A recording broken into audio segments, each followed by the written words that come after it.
Hi, I'm Karen Jenkins, and I am a elder in the Free Methodist Church. I'm a mother of 5 children. They're all grown. I have 4 boys and a daughter. My oldest, 4 sons and a daughter. My oldest is 26. Then I have a 21-year-old, 18, 14, 26, 24, 21, 18, and 14.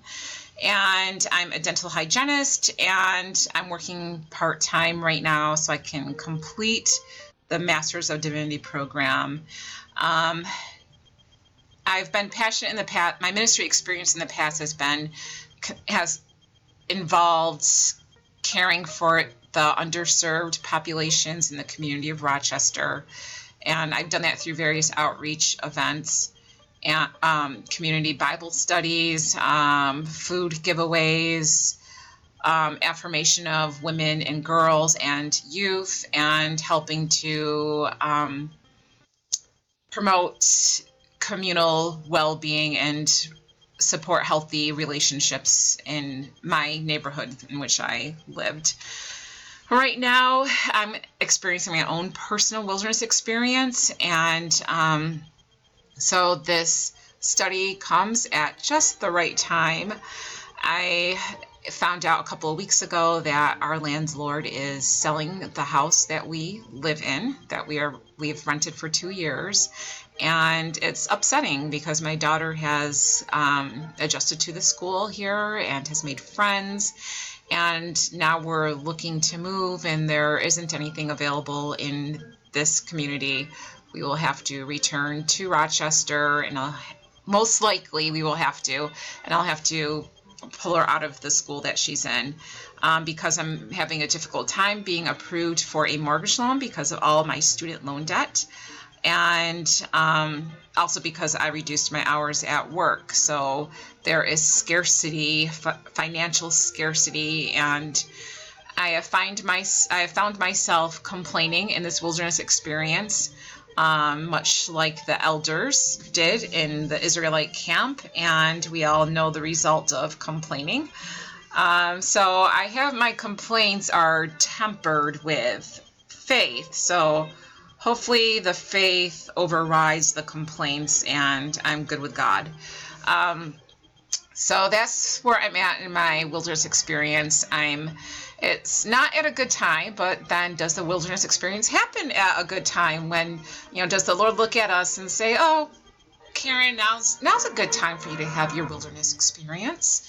No, it just life happens, and we're thrown into we're in life, and experiences happen to us, and so we don't always have control over the things that happen, and I have no control over this. And if I could pick a time to go through a wilderness experience of feeling this deep sense of scarcity and lack, and of failure and of regret that I'm going through right now, I would not have picked my final semester at seminary to do that. I probably would have waited till I was done with seminary, until my son graduated from high school, or to my daughter graduated from high school. I would have found an appropriate time that I could have a breakdown. And so this is not an appropriate time to have a breakdown, so I have to keep my eyes looking towards the hills from which cometh my help. Or is that where my help comes from? So that's what I'm experiencing right now. It has caused me to go through a whole host of emotions. And I've been through anger, through resentment, through feeling like I've made a mistake, through feelings of failure, questioning my calling. Maybe this all was a mistake. Life was simpler before embarking on this journey. And I feel like Israel wanting to go back to the way things used to be when life was simpler, and where I didn't have to struggle, where there wasn't a struggle. But does God want me to go back? Does he want us? Does he want you to go forward? And then I question, was I even following God's calling embarking on the seminary journey and what made me not be content with the way life was before this. I was perfectly content being at home with my children and caring for them and cleaning the house and cooking and taking care of my husband. And we didn't have a lot, but my husband provided and God provided, and we were happy. So what made me not happy, where I felt like I needed something more and needed to pursue higher education?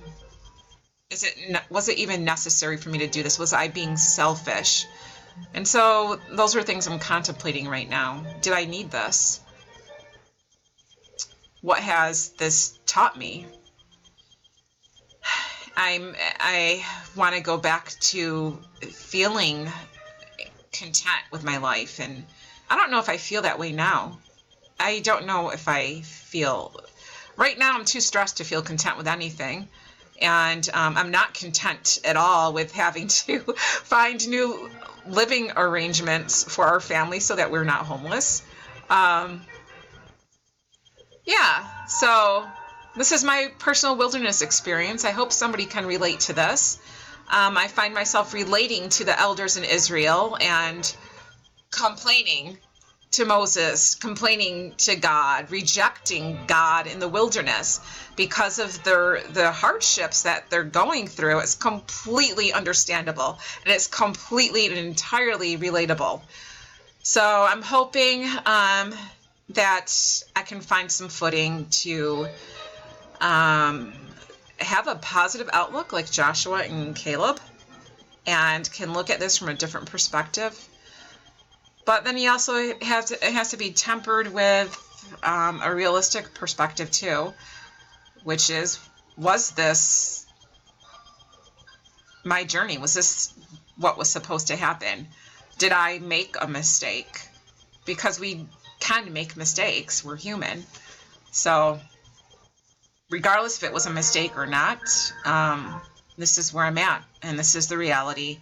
And I have to learn to accept reality and see how God can take the things that are biting my heels and become an instrument of my salvation, of me and my families. When I say me, I'm also referring to my whole family collectively.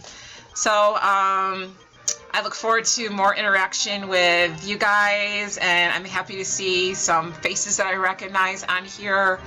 And let us pray for one another, that we grow stronger in the Lord, that we have a firm sense of our calling and how we can traverse this wilderness experience that we experience individually, like Dr. Sikora was saying, and also communally, corporately.